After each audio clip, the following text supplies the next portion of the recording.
Hi, Madam Speaker. Hi. I'm just glad you touched on that matter of being a mother who's away from the child. I'm just going to share my story with you. Maybe it can be helpful to someone. So I had my daughter when I was in varsity. And I had 1 week with her because I had to go back to school since it was exam time. I would stress myself when I see other ladies, they'll be posting their kids. They'll be like, whenever I go to Woolworths, I will just check my kids' clothes other than mine. Because, I will go to Woolworths, I will check my clothes, And I even felt, maybe I don't love this child, but what kind of a mother I am, because I don't post her every day, But deep down I knew that I loved her. Just that time for me was a time for confusion. Okay, now she's 9 and I'm in Limpopo. She's in KZN. I see her once in a month or once in 2 months. But then she calls me her mother. She knows this is my mom, this is my grandmother. So for me, it was very hard having this child and having not to be there. I always questioned my mother. What kind of a mother are you? Because you just go to Mr. Price, you check your shoes. Why don't you check your child's shoes? Because everyone is doing that. Like they will tell you, I can't even take care of myself. I'm just taking care of my daughter or my son. Whenever I go to the shop, this is the portion I look now. I don't look at mine. Until now, I've realized, Uguti, you will love your child the best way you know how. And you're gonna be there for them when you have to. Remember, this economy is not paying with us. So you need to support, you need to be there financially. So I started, having these calls whenever I talk to her. I'm like, meaning like, what is it that you want to tell me? And then she'll start thinking. And for me, I feel that's okay. I'm trying, So I'm just going to tell the young moms out there who maybe still are confused or who are not there for their kids every day. It's okay. It doesn't mean you are a bad mother that you're not always there for them or you are not physically there every day. For the fact that you're out there working your way up, working so hard to provide for them. That's for me is being a good mother to them. So yeah, I just wanted to share that with you. Thank you. Can we engage?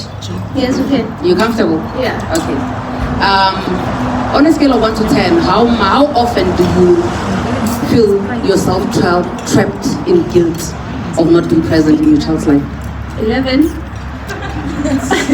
The reason why I'm asking this question is because in you trying to explain the type of mother that you are, there's a lot of defense. There's a lot of trying to make others see reason. Not others as in me, not others as in the people who are in the room, but everybody else who is in relation with, related to your kid. To say that you are very far away from your child and you are doing the best that you can for your child, but is everybody else validating you? You get what I'm saying? Yeah. How often do you have conversations, like heart-to-heart conversations with your child? We talk like every day, but over the phone if I'm not there at home. Because it's very, very important for us to talk to our kids like we are talking to human beings, not as if we are talking to kids and undermining their understanding. Next, I need you to do this little exercise the next time when you see her. I'll give you a background story to say when I got divorced, my ex-husband told the kids when he moved out of the house that he's going on vacation, he'll be back, right? My son is gonna turn 9 this year, my daughter turned 5. I had to ask him several times to say, can you tell the kids the truth? Because I don't want to be the one that has to now clean up the mess after a few years down the line. But he couldn't do it, right? I understand. I, as the mother who's going to be staying with this kid, had to take it upon myself to sit my kids down. The one is turning 9, the other one is 5. And I had to tell them, do you know what is divorce? No. Divorce is when two people who used to love each other. Do you know where I come from? Yes, you come from Venda. Do you know where Papa comes from? Yes, he comes from where? So me and your Papa, when I came here to work, we loved each other. We got married. We made the two of you. Then we decided we did not love each other anymore. Sometimes people who are together may not love each other anymore. So when the love is not there anymore, there's something called divorce that takes place. So when divorce takes place, it means that according to the law, I must stay with you and then Papa must stay alone, but you get to have an extra family member now. That means that if I get married again, you have extra members. If Papa gets married again, you have extra members. But there is something called divorce. I had to explain to my kids when we had to move out of our house to say, we are not moving out of this because my daughter thought we are moving out of the house because it's cold. Like, oh, this house is so cold. No, I had to tell her that, no, we are moving out of this house because we are selling it. Because that is part of, remember the topic we had about divorce? When two people who don't love each other anymore divorce, now they must sell everything and start afresh. That's why now we are moving. Ne? So from time to time, even when we're driving, my kids really are very curious. And I believe all kids are curious, but if you give them the platform to speak, then they will open up to you. But you are the one who has to initiate that. So the reason why I'm asking all of this is because I feel like to a certain degree there's a door that you have closed, that you have not opened up, because if you were to hear what your daughter has to say for herself about your absence, then it will make you redirect the way that you think. So I'm just giving you this challenge to say, when you go home, explain to her the best way that you can, as if you're explaining to a child her age, but trying to get as much information out there as you can, so that it gets to a point where even if it's sometimes kids will offend you. Kids will offend you. I remember my kids offending me when we were walking on a road where I had an accident when I lost my firstborn child, right? And I had to share that with them because I had to have a name tattooed on me. So I had to tell them, oh, no, you guys actually, Temiso is actually not the firstborn. There's another one who was here before him and whatever. So when we were driving past that road, my kid said to me, so Mama, wana hawa huiling. She said, no, it hit me hard, ne? But I had to let her finish. And then I had to answer her question. When I was done, and I had to go behind the car and share it like a tinya, then I had to come back. After I had explained everything that she wanted to know, I had to come back to her and say, when people pass away, you don't say Baba Huigin. You said those who passed already, Baba Shokofiti. Do you know that had I said to her immediately after she said 1 hour Huigin, if I had said to her, you don't say that, she was never gonna get to what she wanted to ask me, and she was never gonna be liberated from that question that she had. So her little mind, her curiosity will always, it will never run dry. She will always find you approachable. If you open, you have to be the one that opens that door. And in as much as everything that I'm saying right now, to say you need to take care of yourself as a mother, you need to be, you need to prioritize yourself as the source of whatever that it is that is flowing into their cup, but listen to your kids as well. And hear what she has to say or how she really feels. Not her coming to you complaining about other kids, what they did to her, the treatment at home, how she really feels about your absence in her life. All right. Thank you. How much time do I have? No, you can take one more question. Just one.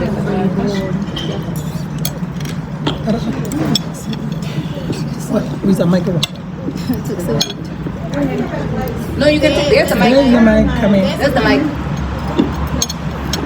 Good afternoon, everybody. Hi. I wrote a poem today. I'm so nervous.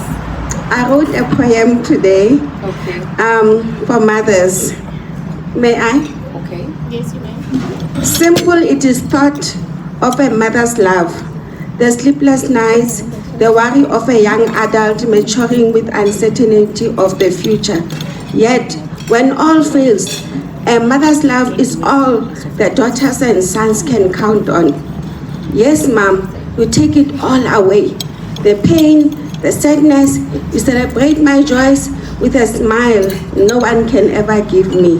Thank you. Thank you. I believe we are done. Just one. Yeah.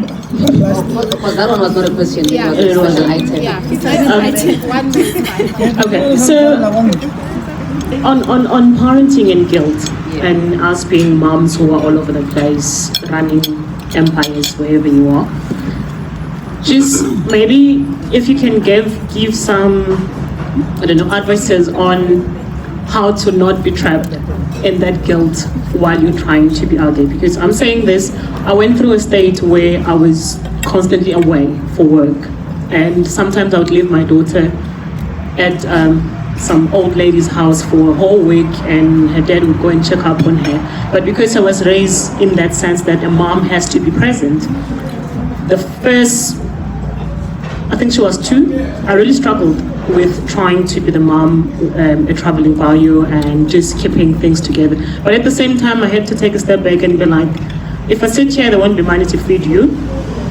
And if there is no money to feed you, I'm also going to resent you for being here. But I want to love you and provide for you. And I think maybe there are some moms who are also still in that state where I can't chase my dreams. I can't do what I want to do because my children are here. I mean, I managed to study through pregnancies and all of that without stopping your life. So, and without other moms, because we do that as women, they point fingers and say, oh, I wonder who the husband is left with when she's busy all over the world, without even understanding where you're coming from. Because it's normally us who make other women feel bad and guilty. Like, you haven't been home with your children. Oh, we saw you were wherever because of social media. But at the same time, you don't even understand my own idea of parenting, and we make each other feel guilty. So if you can maybe make somebody feel better for nothing. How old is your child now? She's 9, turning 9. The other one is 4. Okay. And in terms of communication, do you guys communicate? We're very open. Very open. Yeah. Have you ever brought it up? Or are you traveling now, or are you not traveling anymore? Back to traveling, not as much as I used to. Okay. And how do the conversations about traveling usually go? I explain to them in advance. I put my diary that this weekend Mama is going to be in this place, and when I'm away, I normally video call and we talk. And she has. Sometimes she's very too attached. Like, when are you coming back home? And me having snapped out of guilt, sometimes I'm like, I'll be home. You know, when I'm home, we're home. So when you come back from your traveling, do you have conversations after that? Yes, about the time when you were away and stuff like that. Yes, we normally they should ask me what I've been up to, and I'll explain. I do spend time. I do make dates at home with my daughters, especially the elder one, where I'm like, can I take you out on a date at home, just us in the backyard, then we just chill without me buying you something. Just no, that needs to be clear. It's me trying to spend time with you and understanding where you are, and I ask her questions, and she's allowed to say anything more than just a conversation over dinner table. Okay. Okay, cool. So with me, I also travel a lot. I'm always all over the place. But then now, there's always conversations that I have with my kids before I travel, and conversations that I have with my kids after, when I return. And there's always things that we plan on buying to say, by the end of this year, this is what we want. By the beginning of 2023, what we wanted was a bunk bed. Okay? And I had to remind them over and over again that for us to get a bunk bed, I need to travel sometimes. And if you've ever joined any of my lives on social media, I always say, remember guys, I'm working, this is what pays for the McDonald's and the bunk bed. You get what I'm saying? So right now, when I have to travel, it's sad. And my kid, especially my youngest, she's very attached as well. She would say to me, yo mama, so you are going again? Yeah. And then when you come back, more money is coming so that we can do that, buy the bunk bed. Yes. That's the conversations that I have with them. So you are going to feel guilty from time to time. Sometimes the guilt is not even going to come from, you don't feel guilty. Okay, to any mother who feels guilty out there, to say that from time to time, you are going to feel guilty for you choosing what you think is going to be best for yourself and for your kid as well. And it's going to be, sometimes they will understand and sometimes they're not going to understand.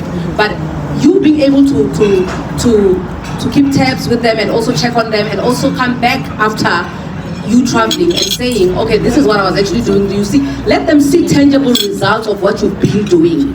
that at least makes them understand a little bit better, so that next time, even when you say you're traveling, they know that, okay, as much as we don't like it, it's painful.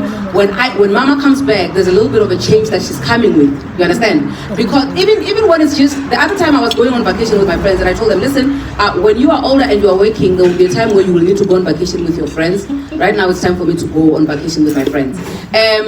You just communicating with kids is all that you need. And people are gonna try to make you feel guilty all the time. People are gonna try to make you feel bad all the time until it gets into your system so much that you believe it yourself. You know that you are doing your best as a mother, but when people now try to make you question your own mothering skills or your capabilities as a mother, if you allow it and you absorb it, it gets to a point where you even believe that for yourself.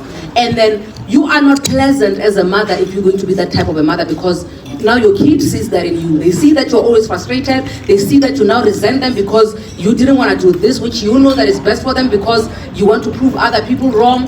It got to a point where you even want to prove yourself wrong, that you're the best mother for your kids, and it just becomes a hot mess. So you don't want to do that to yourself. You block everything out of your system which wants to take you to where you don't want to go, and you just keep focusing on doing what is best for you and your kid. All right. Thank you so much. Thank you, Madam Speaker. That was great.